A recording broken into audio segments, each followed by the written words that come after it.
Кои се последиците од децениското загадување на Велес и како да се влијае на подобрувањето на животната средина? Ова беше темата на синоќешната дебата која се одржа во зградата на Велешки театар. Организатор на истата е Ротари клубот Велес. Градот со години беше загадуван, а последиците од тоа загадување се чувствуваат и денес, велат упатените. Своје излагање имаа еколошкиот експерт доктор Бошко Ников, доктор Панче Арсов, Златко Панчевски и Хаце Коцевски.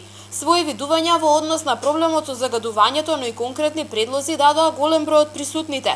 Меѓу нив председателот на еколошкото друштво Вила Зора Ненад Коцич, општинскиот инспектор за животна средина Билјана Шуркова Манаскова, како и активистот и член на Green Power Игор Смилев.